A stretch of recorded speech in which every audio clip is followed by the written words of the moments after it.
Hello, everyone. My name is Kim Van Asselberg. The topic of my presentation is gamification techniques in requirements engineering and how it can be used to improve stakeholder engagement.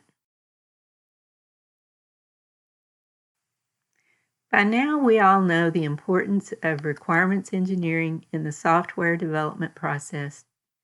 The better and more thorough the requirements are, the more likely the project is to be a success. The requirements process involves bringing stakeholders together to develop requirements. This is not always an easy or productive task. Companies are looking for new and more innovative ways to engage stakeholders. One of those ways is gamification. It has already been successfully used in other aspects of software development, as well as different purposes for businesses. In this presentation, I will discuss some of the problems with stakeholder engagement. Then I will explain what gamification is and how it has emerged. Next, I will discuss how games motivate us and 3 games that have been developed. Finally, I will talk about some of the pros and cons of using games during the requirements engineering process. Have you ever been in a meeting like this? Sometimes it can be hard to get stakeholders to contribute ideas. This could be because of inexperience, lack of motivation, or simply boredom. Why can lack of stakeholder participation be a problem?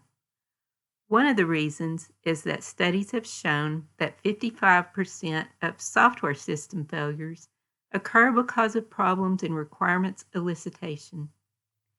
Stakeholder meetings can sometimes be a tedious, boring process. Sometimes the meetings can be long and repetitive, and sometimes participants can lose interest and just want the misery to end. This can result in incomplete system requirements. It can take a major development effort to correct these faults. Another problem involves stakeholders that are end users external to the company. It can be hard to motivate them to respond to more established forms of elicitation like surveys and feedback. I will address this problem later on in the presentation when I describe the benefits of gamification. So, what is gamification? Basically, it's the use of game design elements in a non-game setting. Here's an example. Has anyone used the Chick-fil-A app? I use it to order ahead of time because it helps me get through the drive-thru faster. They also give you points for using their app. As you accumulate points, you can redeem them for more expensive menu items. This is how companies use gamification to motivate consumers to buy more. Another game element that is popular is the use of digital badges that people can earn when they accomplish a task. Companies like IBM and Pluralsight are using this method to promote learning and training. Badges can also be displayed on your online resume. The term gamification first popped up in 2002. It was used by Nick Pelling. He is a British computer programmer, and he said that he was inspired by the game culture and saw the great potential for its elements to be used in other aspects of life. In 2009, the social media company Foursquare took the term mainstream. They used gamification to help people learn how to use their app. They quickly grew to 10 million users. In 2011, Gartner added gamification to its hype cycle list. Other new terms added to the list that year were big data and the Internet of Things. Today, gamification is everywhere. I bet you can think of some ways that you are participating in gamified situations in your everyday life. People who are motivated in an activity are more engaged. Gamification motivates people using rewards. Points are the most basic game element. They are earned for actions taken and used as virtual currency. They satisfy the need for direct feedback. Badges represent success and status. They satisfy the desire to collect and achieve a goal. Leaderboards motivate by showing the player's success and status.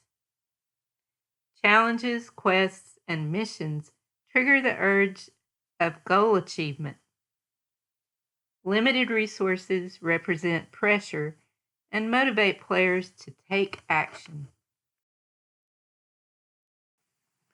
Now that we've discussed gamification and how it motivates people, it's time to get to the actual games that have been used in requirements engineering. First up is a card game named Hatch, which stands for Hack and Trick Capricious Humans. This game has been successful in getting stakeholders involved in security activities in an enjoyable and sustainable way. Players decide whether they are insiders or outsiders to the organization. Each player presents an attack to the group, and the others discuss if the attack is feasible. The players get points based on how likely their attack is. The player with the most points wins the game. The User Story game is an online gamified platform used for requirements elicitation and specification. This game is used to elicit requirements of higher quality, quantity, and creativity. As the participants create user stories and scenarios, they apply the learned knowledge. Achievements are rewarded with points, badges, leaderboard, and a prize.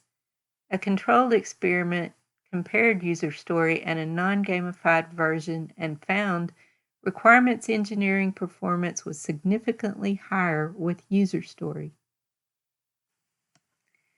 Jigsaw Puzzle is a tabletop game that makes stakeholders aware of requirements conflicts. Each puzzle piece represents a requirement. This game promotes group work. Everyone is focused at the same time on only one object. By presenting the requirement relationships through the interlocking shapes, users understand visually that requirements have impact on each other.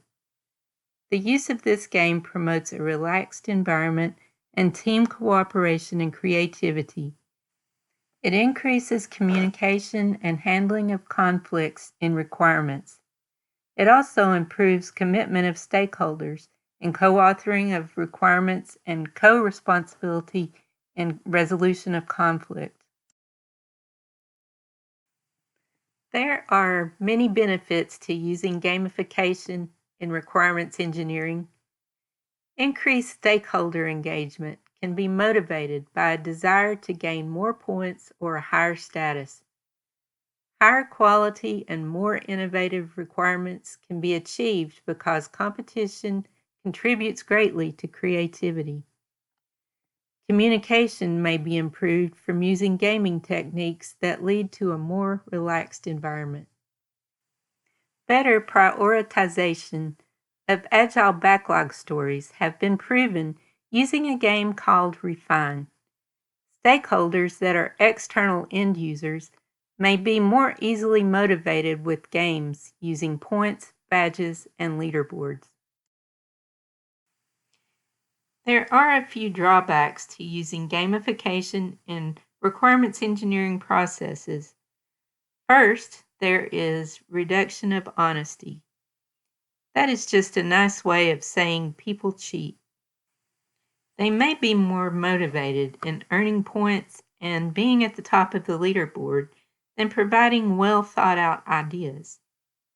Because of this, they may not contribute meaningful requirements. Other participants may not be as creative, which would result in them losing interest in the game and not generating ideas. This could result in shallow requirements. There also may be challenges when there are inexperienced stakeholders or a lack of shared vocabulary among the participants. I hope you have enjoyed my presentation and it has given you more insight into how gamification can have a positive impact on requirements engineering. It has been used effectively in many other fields such as training and marketing. I have discussed a few games that have been effective in requirements elicitation and conflict resolution. Other areas that could benefit from these methods are analysis, specification, and validation. This is an emerging technique, and although it has not always accomplished its goals, it shows great promise with further research and development. If you would like further information on this topic, here are the references of the papers I used when building this presentation.